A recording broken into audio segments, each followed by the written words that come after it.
දුර සංසාරේ බුදුරජාණන් වහන්සේගේ ජීවිතයට මොන තරම් අභියෝග ආවද, හඬන්නට වැළපෙන්නට කරුණු කොච්චර ආවද. එක ජීවිතයක අපේ මහා බෝසතාණන් වහන්සේට හිටියා බොහොම හුරුබූටි පුත්‍ර රත්නයක්. ඒ පුතා හරිම කිකරුයි, බොහොම හුරුබූටි. තාත්තගේ හිත කවදාවත් රිද්දලා නැහැ. නමුත් තාත්තයි පුතයි දෙන්නම දවසක් දා කුඹුරේ ගොයම් වැඩ කර ඉන්න වෙලාවක පුතාට සර්පයෙක් දෂ්ට කළා. දෂ්ට කරපු මොහොතේදීම ඒ පුතා ජීවිතක්ෂයටපත් වුණා. අන්නේ වෙලාවේ මහා බෝසත් උතුමන් වහන්සේ කල්පනා කළා, උපන් සියලු මිසුන් මැරිලා යනවා. අද මගේ පුතත් නොසිතූ නොපැතූ මොහොතක ජීවිතෙන් සමුගෙන ගියා. කම්පා වෙලා පළක් වෙන්නේ නැහැ. හිත හදා ගන්න ඕන. මතු සංසාරේ මිනිසුන්ට මේ වගේ දුක් එන්න පුළුවන්. අන්නේ දුක නැති කරන්න මම ආද නොහඬා ඉන්න ඕන.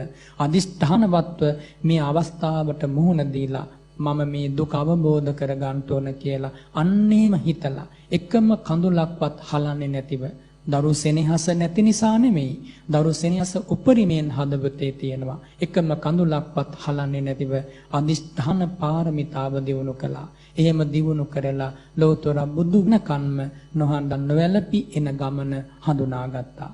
එදා භාග්‍යවතුන් වහන්සේ බෝසත් අවදිය හඬන්නට වැළපෙන්නට අද අපට නොහඬන නොවැළපෙන මේ මාවත ලැබෙන්නේ නැහැ පින්වතුනි.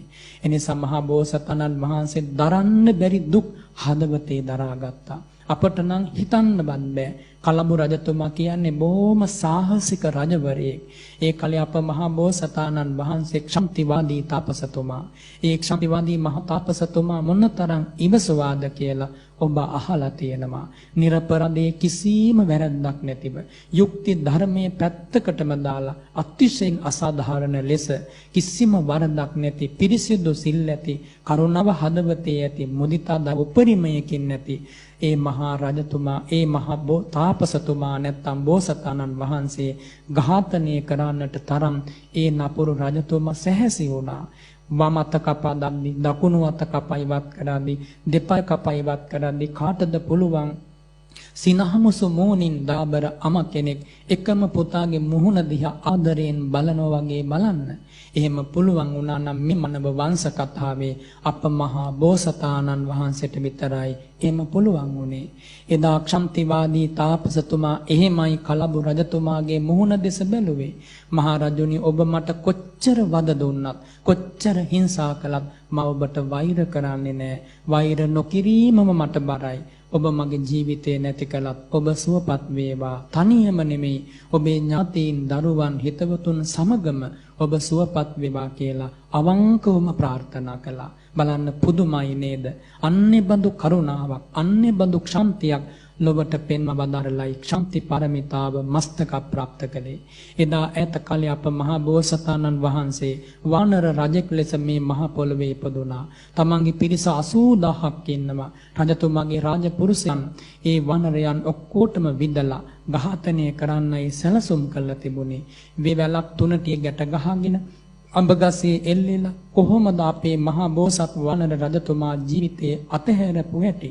මුළු වානර මුළුවකට ජීවිතය දන් දුන්නා. 80000ක් තම පිරිස බෙරාගෙන අවසානයේ Tamanගේ තුනටිය පරලයට බිඳිලා බොහෝම වේදනාවෙන් කලුරිය කරන මොහොතේ තිරිසංගත සතෙක් උනත් පින්වතුනි පුදුම මෛත්‍රියකින් වෛරයක් නැතුව දැස පියාගත්තේ රජතුමාටත් බණපදයක් කියලා. රජතුමා පුදුමයටපත් වුණා. මෙහෙව් සත්වයෝ මේ තිරිසන් ලෝකේ ඉන්නවානේ, මනුස්ස ලෝකෙවත් මෙහෙම මිනිස්සු නැහැනේ. ඒ මහා රජතුමා, ඒ වනර රජතුමාගේ ශ්‍රී ශරීරය ආදානය කරලා චෛත්‍යයක් හැදුවා බරණැස් නගරේ. බොහෝ කාලයක් මිනිස්සු වන්දනා කළා. වනරෙක් වෙලා එහෙම පුදුම ආකාරයකින් මේ ලෝකෙ මිනිසුන්ට ආදර්ශ සැපෙව්වා මහා බෝසතාණන් වහන්සේ. එක ජීවිතයක රූරු නම් වූ මුව රජතුමා වෙලා ඉපදිච්ච ජීවිතේ අසරණෙක් ගඟේ ගසගෙන යන මොහොතක ඔහුගේ ජීවිතය බෙරා දීලා ඒ මුව රජතුමා පුදුම විදියට ඔහුට පිහිට වුණා. අවසානයේ ඔහු නිසාම පුදුම විදියේ ජීවිත තරණයක් පැමිණුණා. නමුත් ඒ මුව රජතුමා බොහෝම අදිෂ්ඨානයෙන් යුක්තව සත්‍යෙම පිහිටලා, ධර්මයේම පිහිටලා, මිනිසෙකුට නැති ගුණ තිරිසා ලෝකයේ හදවතේ ඇති කරගෙන ඒ උතුම් අවස්ථාව ජයගත්තා. මේ මුළු ලෝකයකට ප්‍රඥාවේ මහිමය කියා දුන්නා, කරුණාවේ මහිමය කියා දුන්නා, දයාවේ මහිමය කියා දුන්නා, අනුකම්පාවේ මහිමය කියා දුන්නා. පින්වතුනි, අප්‍රමාදීව ඔබ එදා අනුකම්පා ගුණ ඔබේ හදවතේ පිහිටුවන්න.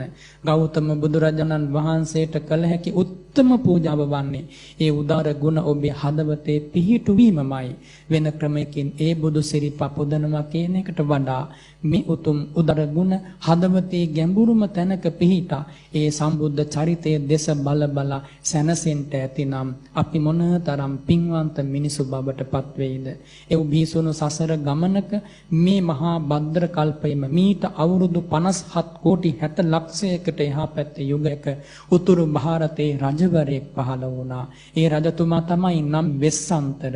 ඉපදිලා අවුරුදු 7ක් 8ක් යනකොට බද්ධ පරියංකෙන් ඇඳ උඩ පරකයක් බැඳගෙන කල්පනා කළා, කවුරු වරි මගේ දැස ඉල්ලගෙන එනවා නම් දැස දන් දෙන්න ලැබෙනවා නම්, කවුරු වරි මගේ ශරීරේ ලේ ඉල්ලගෙන එනවා නම් ලේ දන් දෙන්න ලැබෙනවා නම්, අංගපසංග ඉල්ලගෙන එනවා නම් දන් දෙන්න ලැබෙනවා නම්, කවුරු හරි මට ඇවිල්ලා කියනවා නම් මට 16ක් වෙන්න ඔබ කියලා, මට අවස්ථාව කවද්ද ලැබෙන්නේ කියලා මේ රජ කුමරු කල්පනා කළා. හරි පුදුමයි පින්වතුනි, මහා බෝසත් චින්තනය.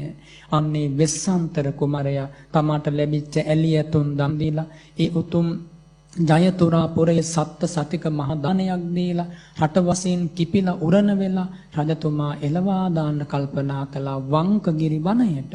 නමුත් යන ගමනේ පවා පුදුම මෛත්‍රියකින් එකම රටවාසියෙක් කෙරෙහිදු වෛරයක් නැතිව පුදුමාකාර ඉවසීමකින් දයාබර දරු දෙදෙනා ආදරණීය ස්වාමි දෙනිය සමග පාළු අඳුරු වනයකට ගිය සතුට පිරීලා රජකමක් ලබන්ට යනවා වගේ. ඒ යන ගමනේ තිබුණ අන්තිම දේ දන් දීලා කිසිදක මහ පොළවේ බුමුතුරුණක් නැතිව ස්පර්ශ නොකරපුපා ඒ වැලි සහිත කටු ඉති සහිත මහ පොළවේ ස්පර්ශ කරමින් මහ වනයේකට ගිහිල්ලා 9 මාසයක් දුක් විඳපු බව සත්‍යක්මයි. ඒ මොහොතේ Tamante හිටපු ඇස් දෙක වගේ දරු දෙදෙනා දන් දුන් බව ඇත්තක්මයි. ආදරණීය හදවතවන් මද්රි දේවිය දන් දුන් බව ඇත්තක්මයි. ඒ පරිත්‍යාගයේදී උහුලන්න බැරුව මේ මහ පොළව කම්පා වූ බව ඇත්තක්මයි. ඒ ධන පරමිතාව සත්‍යක්‍රියා කරද්දී බුද්ධගයා පින්බිමේදී දා මහ පොළව කම්පා වෙලා සාක්ෂි දුන් බව ඇත්තක්මයි. එහෙම මිහිරි ඉතිහාසයක් මේ පින්වත්තුනි අපි ස්මරණය කරන්නේ. බුදු කෙනෙකුගේ ඉතිහාසයේ වරුණාව පුදුම සහගතයි. සාමාන්‍ය මිනිසුන්ට මේ කියන දේ නොහැටෙන්න පුළුවන්. එහෙමත් වෙන්න පුළුවන්ද කියලා කුකුස් ඇති වෙන්න පුළුවන්. ඒ අශ්‍රද්ධාව, අඥාන භාවය ඒ ඇති වෙන්නේ මෝහයයි. මොහඳකාරී නැති වෙච්චදා පිනැති මිනිසුන්ගේ ජීවිත පුවත් දැනෙන්න ගන්නවා. මහා අනුභව සම්පන්න මිනිසුන්ගේ ජීවිත ගමන දැනෙන්න පටන් ගන්නවා. ඒ නිසා ඒ බුදුරජාණන් වහන්සේ ආශ්චර්යමත් උත්තමේ